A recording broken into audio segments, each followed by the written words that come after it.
पिछले एपिसोड में हमने देखा था तभी उसका सामना हेल्स गेट कीपर सर्बिरस से होता है। सुंगजिन डैश एबिलिटी का इस्तेमाल कर मॉन्स्टर पर लगातार हमला करने लगता है, लेकिन उससे मॉन्स्टर को कोई डैमेज नहीं होता। इसके बाद सुंगजिन मर्डरस इंटेंट से मॉन्स्टर की एबिलिटी कम करने की कोशिश करता है, लेकिन वो प्लान भी फेल हो जाता है। इसके बाद सुंगजिन कूदकर कसाना ब्लेड से मॉन्स्टर के मुंह पर हमला करता है, लेकिन उसकी पैरालिसिस और ड्रेन एबिलिटी भी काम नहीं करती। मॉन्स्टर अपने दांतों से सुंगजिन के हाथ को पकड़कर उखाड़ देता है और अपने पंजों से उस पर हमला करता है, जिससे सुंगजिन की हेल्थ ऑलमोस्ट आधी हो जाती है। सुंगजिन कैसे न कैसे उसके हमले से बचकर भागता है, लेकिन तभी वो मॉन्स्टर अपनी रेज एबिलिटी को एक्टिवेट करता है, जिससे उसकी पावर 3 मिनट के लिए डबल हो जाती है। इससे पहले सुंगजिन कुछ रिएक्ट कर पाता, मॉन्स्टर अपने पंजों से हमला कर उसे दूर फेंक देता है, जिससे उसकी हेल्थ आधे से भी कम हो जाती है। मौत को नजदीक आते हुए देखकर सुंगजिन फुल रिकवरी का इस्तेमाल करता है और कूदकर मॉन्स्टर की आंखें फोड़ देता है, लेकिन रेज एबिलिटी की वजह से मॉन्स्टर पर कोई असर नहीं होता। गुस्से से भरा हुआ मॉन्स्टर सुंगजिन को मार मार कर उसकी हेल्थ 20% तक पहुंचा देता है। ये सब देखकर सुंगजिन मन में कहता है कि अगर मैं किसी तरह से 30 मिनट तक सरवाइव कर गया तो शायद इसे हरा सकता हूँ। नहीं नहीं नहीं नहीं, ये नामुमकिन है। मुझे टेलीपोर्टेशन स्टोन का इस्तेमाल करना होगा। लेकिन तभी मॉन्स्टर उस पर हमला करता है, जिससे सुंगजिन के हाथों से वो टेलीपोर्टेशन स्टोन गिर जाता है। शिट, अब मैं क्या करूं? अगर उसने मुझे 2 बार और मारा तो मैं मर जाऊंगा। कोई तो रास्ता होगा इसे हराने का। अरे हाँ, स्टोर, मैं इसके बारे में कैसे भूल गया। हीलिंग पोशन 300 का एक है, 3 खरीद लेता हूँ। इतने से काम नहीं चलेगा। कसाका का जहर, मेरे पास कोई चॉइस नहीं है, इसे भी ट्राई करता हूँ। जहर पीते ही सुंगजिन की स्ट्रेंथ 20% बढ़ जाती है, लेकिन उसकी मसल पर कोई असर नहीं होता, क्योंकि डबल डंजन के रिवॉर्ड की वजह से उसका शरीर जहर को डिटॉक्सिफाई कर देता है। बॉटल गिरने की आवाज से मॉन्स्टर को सुंगजिन की लोकेशन पता चल जाती है और वो कूदकर सुंगजिन पर हमला करता है। लेकिन कसाका के जहर के वजह से सुंगजिन की स्किन हार्ड हो गई थी, इसलिए उसे ज्यादा चोट नहीं लगती। 3 मिनट पूरे होने की वजह से मॉन्स्टर की रेज एबिलिटी खत्म हो जाती है और उसकी आंखों पर जो सुंगजिन ने हमला किया था उसका असर दिखने लगता है। इसका फायदा उठाकर सुंगजिन लगातार उसे चोट पहुंचाता रहता है, लेकिन मॉन्स्टर कूदकर सुंगजिन को पकड़ लेता है और दांतों से उसे चबाने लगता है। सुंगजिन हार नहीं मानता और लगातार उसकी आंखों पर हमला करता है और फाइनली एक फिनिशिंग ब्लो देकर उसकी आंखें फोड़ देता है, जिससे वो मॉन्स्टर मर जाता है। स्क्रीन पर नोटिफिकेशन आता है, आपने हेल्स गेट कीपर सर्बिरस को हरा दिया है। Items acquired, demon castle's door की, Cerberus fangs and gatekeeper's collar, जिससे सुंगजिन की एजिलिटी और परसेप्शन 20% बढ़ जाती है। लेकिन इसके अलावा उसे एलिक्सर ऑफ लाइफ बनाने का फॉर्मूला भी मिल जाता है, लेकिन इस पोशन को बनाने के लिए उसे 3 आइटम्स चाहिए जो सिर्फ डीमन कासल में ही मिल सकते हैं। ये देखकर सुंगजिन मन में कहता है कि अगर मैं अभी उस डीमन कासल में गया तो पक्का मर जाऊंगा, लेकिन मैं वापस जरूर आऊंगा और ये मेरा वादा है। सीन शिफ्ट होता है हॉस्पिटल में, जहां सुंगजिन अपनी मम्मी से मिलने आता है और मन में कहता है कि एक ऐसा आइटम जो किसी भी बीमारी को ठीक कर सकता है, शायद मैं इससे अपनी मम्मी की बीमारी ठीक कर सकता हूँ। एलिक्सर ऑफ लाइफ को बनाने के लिए 3 चीजें चाहिए। मुझे पता है वो कहाँ मिलेगी, लेकिन इसके बावजूद मैं कुछ नहीं कर सकता। अभी उस डंजन में जाना यानी कि सुसाइड करना है। मुझे और भी ज्यादा ताकतवर बनना होगा, अपना लेवल बढ़ाना होगा। इसके बाद सीन शिफ्ट होता है कॉफी शॉप में, जहां सुंगजिन जिन्हो को कहता है कि मैं तुम्हारे साथ 19 सी रैंक डंजन रेड्स में जाने के लिए तैयार हूँ। ये सुनकर जिन्हो खुशी के मारे नाचने लगता है, लेकिन मेरी एक शर्त है, डंजन के अंदर सिर्फ हम दोनों जाएंगे। लेकिन सी रैंक डंजन में जाने के लिए एटलीस्ट 8 लोग चाहिए। तो क्या हुआ, हम डोंग सुक की तरह नए मेंबर्स को हायर करेंगे। लेकिन बॉस, इसमें तो खतरा है। तुम इसे ऐसे समझो, अगर सिर्फ हम दोनों अंदर जाएंगे तो बिना किसी दुर्घटना के आराम से 19 रेड्स क्लियर कर सकते हैं। तुम्हारे पापा कितने खुश होंगे जब उन्हें पता चलेगा कि तुमने एक ऐसी टीम बनाई है जो बिना जान गंवाए 19 डंजन रेड्स को क्लियर करने के काबिल है। तुमने सही कहा बॉस, हम ऐसा ही करेंगे। एक्स्ट्रा मेंबर्स और डंजन्स की जिम्मेदारी अब मुझ पर छोड़ दो। सीन शिफ्ट होता है स्टेडियम में, जहां एस रैंक हंटर चाहिन रनिंग कर रही होती है और दूर से एक आदमी चोरी छिपे उस पर नजर रख रहा है, लेकिन वो चाहिन की नजरों से बच नहीं पाता और पकड़ा जाता है। ये देखकर आदमी इंप्रेस हो जाता है और कहता है कि आपको परेशान करने के लिए मैं माफी चाहता हूँ। मेरा नाम है यून बियोमगिल और मैं यूजिन कंस्ट्रक्शन के पर्सनल डिपार्टमेंट का मैनेजर हूँ। आपसे कुछ बहुत इंपॉर्टेंट बात करनी है। दूसरी तरफ जिन्हों के पापा उसे कहते हैं कि 10 साल पहले इस दुनिया में डंजन्स खुलना स्टार्ट हुए थे और उस दिन से चीजें बहुत तेजी से बदल रही है। इंफ्रास्ट्रक्चर, इकोनॉमी, मीडिया और यहाँ तक कि पॉलिटिक्स भी। यूजिन कंस्ट्रक्शन को चलाने के लिए भी अब हमें माना क्रिस्टल्स की जरूरत है, जो सिर्फ हंटर्स ही ला सकते हैं। और इनको संभालता कौन है? हंटर एसोसिएशन, जो कि एक पब्लिक इंस्टीट्यूशन है। हंटर एसोसिएशन इन हंटर्स को चुनती है, रैंक देती है, इन्हें रजिस्टर करती है और डंजन्स में रेड करने के लिए भेज देती है।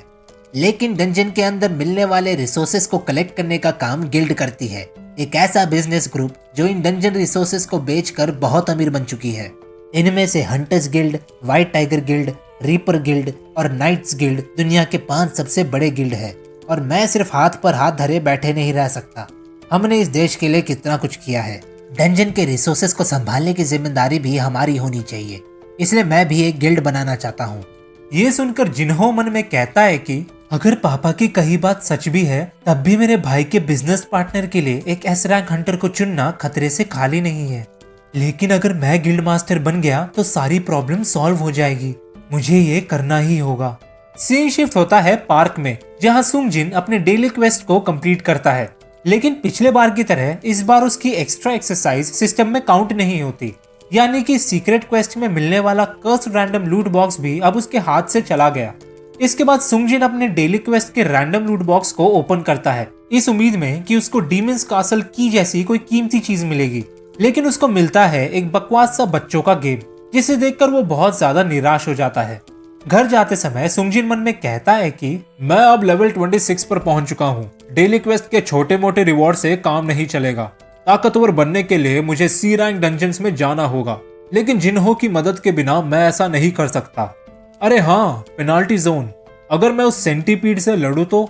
अरे नहीं, अब उससे बचना तो आसान है, लेकिन उसे हराना शायद नामुमकिन। और उसे हराने के बाद भी कोई गारंटी नहीं है कि मुझे एक्सपीरियंस पॉइंट्स मिलेंगे। अब मैं करूं तो क्या करूं? और तभी सुंगजिन को डी रैंक डंजन में पार्टिसिपेट करने का नोटिफिकेशन आता है। हंटर एसोसिएशन एक अर्जेंट टीम बना रही है, यानी कि मैं अकेले नहीं लड़ पाऊंगा। क्या करूं? मना कर दूं? एक काम करता हूं, चला जाता हूं। वैसे भी कुछ नहीं से तो ये बेहतर ही है। सीन शिफ्ट होता है केंडो स्पोर्ट्स एकेडमी में, जहां मिस्टर सॉन्ग ट्रेनिंग के बाद अपने एक स्टूडेंट से बात कर रहे हैं। और वो स्टूडेंट सॉन्ग को कहता है कि मास्टर, मैं तो आपको एक बार भी नहीं हरा पाया। मैं इतनी आसानी से नहीं हारूंगा। और तभी मिस्टर सॉन्ग को भी डी रैंक डंजन में पार्टिसिपेट करने का नोटिफिकेशन आता है, जिसे देखकर उसका स्टूडेंट कहता है कि मास्टर, आप हंटर के जॉब से रिटायर नहीं हो रहे? रिटायर? वैसे तुम सही कह रहे हो। मेरे जैसा एक हाथ वाला बुढ़ा आदमी क्या ही कर सकता है। लेकिन जब तक मेरी सांसें चल रही है, मैं अपने देश के लिए कुछ करना चाहता हूँ। सीन शिफ्ट होता है मिस्टर किम के घर पर, जहाँ वो अपने परिवार के साथ टाइम स्पेंड कर रहे हैं। लेकिन उन्हें भी डी रैंक डंजन रेड का नोटिफिकेशन आता है, जिसे सुनकर उनकी बीवी कहती है कि आपको नहीं लगता कि अब आपको हंटर के अलावा कुछ और काम करना चाहिए? पिछले बार आप मरते मरते बचे थे। मुझे आपकी बहुत फिक्र रहती है। प्लीज ये सब छोड़ दो ना। हमारी छोटी बेटी यूनजी अगले साल से एलकेजी में जाने लगेगी और हमारी बड़ी बेटी यूनहा के भी मिडिल स्कूल शुरू होने वाले हैं। दोनों को पढ़ाने के लिए पैसे कहां से आएंगे? मेरी चिंता मत करो। हंटर एसोसिएशन हम जैसे कमजोर हंटर्स को कभी भी खतरनाक डंजन्स में नहीं भेजेंगे। पिछली बार जो हुआ था वो सिर्फ एक दुर्घटना थी। सीन शिफ्ट होता है हंटर्स गिल्ड के हेडक्वार्टर्स में, जहां S rank hunter Baek Yoonho guild master Choi को कहता है कि ओए, तुम्हारी हिम्मत कैसे हुई मुझे उस इंटरव्यू में भेजने की? वो इंटरव्यू बस एक टाइम वेस्ट था। लेकिन मुझे तुम्हारे इंटरव्यू के आंसर्स बहुत अच्छे लगे। तुमने बढ़िया काम किया। ओए चुप हो जा। पहली बात तो वो इंटरव्यू असल में तुम्हारे लिए था, ना कि मेरे लिए। लेकिन उन्हें एक अच्छे कैरेक्टर वाला हंटर चाहिए था, जो अपनी जॉब को सीरियसली लेता हो। क्या मैं तुम्हें किसी भी एंगल से वैसा हंटर लग रहा हूँ? हाँ ठीक है ठीक है। ये बताओ तुम्हें मुझसे क्या काम है? मुझे यहाँ पर क्यों बुलाया? उस फाइल को देखो। यूजिन कंस्ट्रक्शन खुद की एक गिल्ड बनाने वाली है और ऐसा सुनने में आया है कि वो तुम्हारे गिल्ड के एस रैंक हंटर्स को खरीदने की सोच रही है। ओए, तुम जानते हो कि मुझे ये बात पता है। बातें घुमाना बंद करो और सीधा पॉइंट पर आओ। आखिरी बार पूछता हूँ, बात क्या है? जेजू आइलैंड के बारे में तुम्हारा क्या ख्याल है?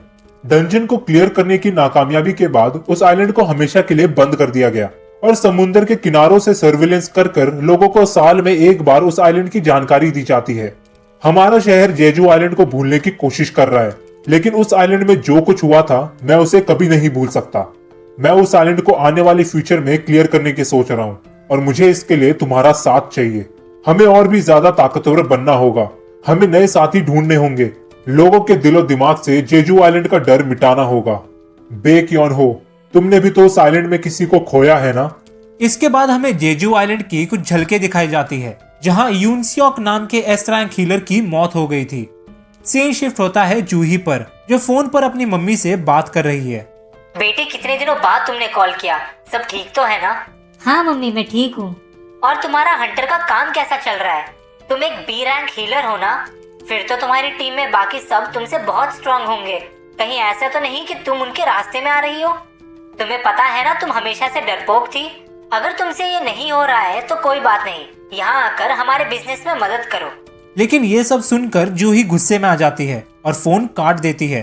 क्या मैं सच्ची दूसरों के रास्ते में आ रही हूँ? लेकिन मैं थोड़ी और कोशिश करना चाहती हूँ। ऐसा कहकर जूही किचन में चली जाती है और तभी उसके फोन में डी रैंक डंजन रेड का नोटिफिकेशन आता है। दूसरी तरफ बे क्योन हो वहां से जाने लगता है और रास्ते में उसकी मुलाकात चाहीन से होती है और दोनों एक दूसरे को ग्रीट करते हैं। चाहीन चोई से मिलने आती है और उसे कहती है कि आज सुबह ट्रेनिंग करते समय यूजिन कंस्ट्रक्शन का मैनेजर मुझसे मिलने आया था। बात यह है कि उनकी कंपनी एक नया गिल्ड बना रही है और वो चाहते हैं कि मैं उनके गिल्ड मास्टर बनूं, लेकिन मैंने उनका ऑफर ठुकरा दिया। सोचा आपको ये बात पता होनी चाहिए। आपके डिसीजन को सुनकर मुझे राहत मिली। मुझे इन्फॉर्म करने के लिए शुक्रिया। अगले दिन सुंगजिन डंजन रेड के लिए जाने लगता है, जिसे देखकर जिन्हा कहती है कि भैया, आजकल आप बहुत बिजी रहने लगे हो। यकीन नहीं होता कि आप वही सुंगजिन हो जो हर रेड के बाद चोट की वजह से छुट्टी लेता था। लगता है आपकी ट्रेनिंग काम कर रही है। कुछ ऐसा ही समझ लो। जो भी हो, लेकिन अब से मैं अच्छे खासे पैसे कमाने वाला हूँ। चलो फिर मैं चलता हूँ। दूसरी तरफ मिस्टर सॉन्ग भी डंजन की तरफ जाने लगते हैं। एक तलवारबाज होने के बावजूद उन्हें फिजिकल स्ट्रेंथ के बजाय मैजिकल पावर्स मिली, यानी कि जिस चीज को वो बचपन से सीख रहे थे, डंजन के अंदर वो तलवारबाजी किसी काम की नहीं है। लेकिन कहते हैं ना कि हर चीज का एक कारण होता है। क्या पता मिस्टर सॉन्ग की किस्मत में क्या लिखा हो। और तभी उनकी मुलाकात सुंगजिन से होती है। दोनों एक दूसरे को देखकर बहुत खुश थे। मिस्टर सॉन्ग को अपनी आंखों पर विश्वास नहीं हो रहा था कि सिर्फ कुछ महीनों में सुंगजिन इतना बदल गया। डंजन साइट पर पहुंचने के बाद उनकी मुलाकात जूही, किम और कांग से होती है। लेकिन किम और कांग सुंगजिन से नजरें नहीं मिला पाते, क्योंकि उस दिन सबने अपनी जान बचाने के लिए सुंगजिन को मरने के लिए अकेला छोड़ दिया था। सुंगजिन को देखकर जूही उसे कहती है कि तुम कितने बदल गए हो सुंगजिन। तुम्हारा पैर भी अब पूरी तरह से हील हो चुका है। और तभी वहां पर एक गाड़ी आती है जिसमें से 3 क्रिमिनल्स बाहर आते हैं। एक क्रिमिनल जूही को देखते हुए कहता है कि ए बिडू लोग, देखो अपने साथ कौन है। ए फुलझड़ी, क्या ये तेरा बॉयफ्रेंड है? क्या बोलती है, अपुन के साथ खेलेगी क्या? और तभी एक सूट पहना हुआ आदमी उन क्रिमिनल्स को कहता है कि अपना मुंह बंद कर गटर के कीड़े, यहाँ तो पिकनिक मनाने के लिए आया है क्या? इसके बाद हमें हंटर एसोसिएशन की एक ऑफिसर बताती है कि हथकड़ी पहने हुए वो क्रिमिनल्स असल में आज के डंजन रेड में पार्टिसिपेट करने वाले सब्स्टिट्यूट हंटर्स है। रेड में हिस्सा लेकर ये क्रिमिनल्स अपनी सजा कम करवाते हैं, इसलिए वो लोग कोई प्रॉब्लम नहीं करेंगे। ऊपर से उन पर नजर रखने के लिए B rank hunter and inspector Kang Taeshik भी है, जो तीनों सी रैंक क्रिमिनल से बड़े आराम से निपट सकता है।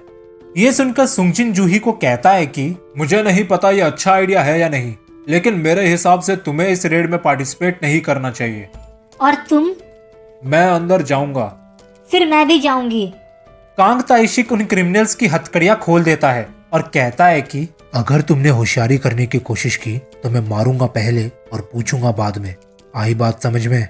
इसके बाद कांग ताइशिक सुंगजिन और मिस्टर सॉन्ग को कहता है कि उन क्रिमिनल्स पर नजर रखने की जिम्मेदारी मेरी है, तो आप लोगों को टेंशन लेने की जरूरत नहीं है। क्या मैं जान सकता हूँ कि आप में से कौन इस टीम का लीडर बनना चाहेगा? ये सुन के मिस्टर सॉन्ग सुंगजिन को कहता है कि क्या मैं लीडर बन जाऊं? हाँ जरूर, मुझे कोई प्रॉब्लम नहीं है। मुझे चांस देने के लिए शुक्रिया सुंगजिन। उस दिन मेरे वजह से 7 लोगों की जानें गई, जिसके लिए मैं अपने आप को कभी माफ नहीं कर सकता। लेकिन तुमने हम 5 लोगों की जानें बचाई है, तो बाकियों की तरफ से मैं कहना चाहता हूँ कि हम सब तुम्हारे बहुत आभारी है। तुमने उस दिन जो हमारे लिए किया वो हम जिंदगी में नहीं भूलेंगे। इसके बाद सब लोग अंदर जाने के लिए तैयार हो जाते हैं और ये एपिसोड इधर ही खत्म हो जाता है।